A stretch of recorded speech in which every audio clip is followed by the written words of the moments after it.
Salam sejahtera dan selamat petang.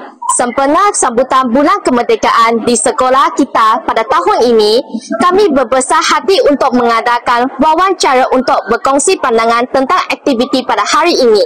Teruskan bersama kami untuk temu buah menarik yang akan datang.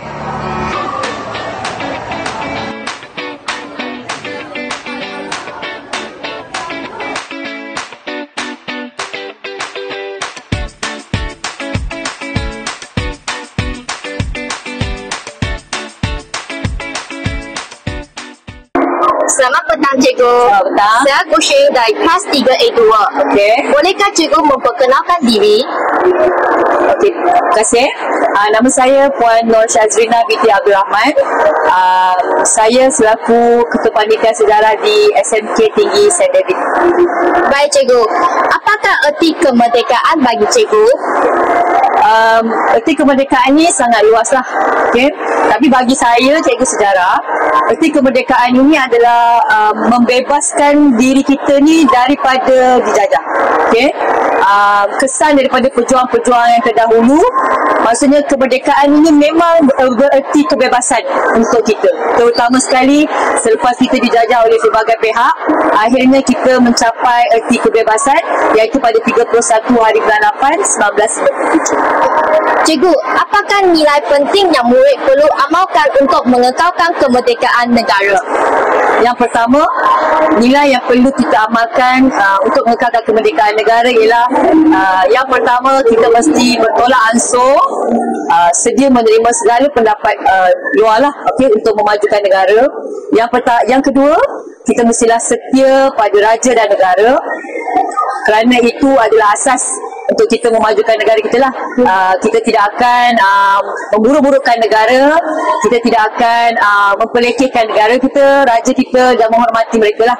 Dan yang seterusnya, kita mesti ada nilai-nilai patriotik dalam diri kita, supaya kita sentiasa sayangkan negara dan bangsa kita lah. Okey, terima kasih, Cikgu. Okay, sama.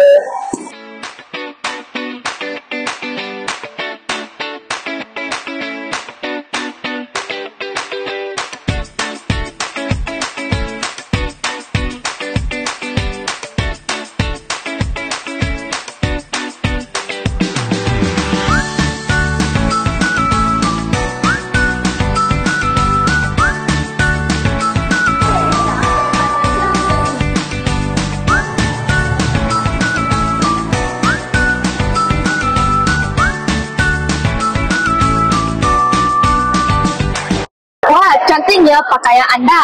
Bolehkah anda memperkenalkan diri? Nama saya Nicole Gopal Ying dari kelas 4A1 yang mewakili Kelab Pelancongan. Baik, apakah inspirasi anda memakai pakaian yang sebegini cantik? Saya mendapatkan inspirasi ini daripada media sosial, iaitu YouTube dan TikTok.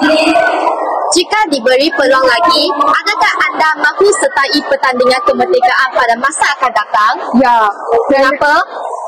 Kerana saya rasa dapat mengeratkan hubungan antara satu kelab dan juga dapat mendapatkan lebih banyak pengalaman tentang pertandingan macam ini. Terima kasih. Bolehkah anda memperkenalkan diri? Boleh. Nama saya Gang Hacian dari 2A1. Bolehkah saya tanya beberapa soalan? Boleh. Baik. Apakah cabaran paling besar yang anda hadapi semasa membuat persediaan? Cabaran saya yang paling besar adalah saya ada masa yang kurang daripada seminggu untuk membuat persediaan. Okey. Siapakah yang banyak memberi sokongan kepada anda untuk menyertai pertandingan ini?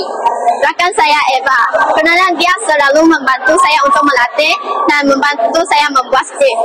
Terima kasih. Terima kasih.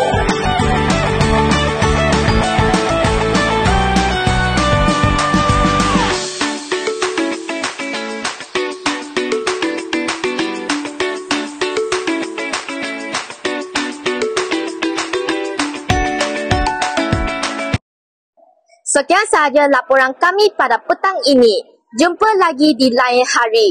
Jangan lupa like, share dan subscribe channel TV PSS kami.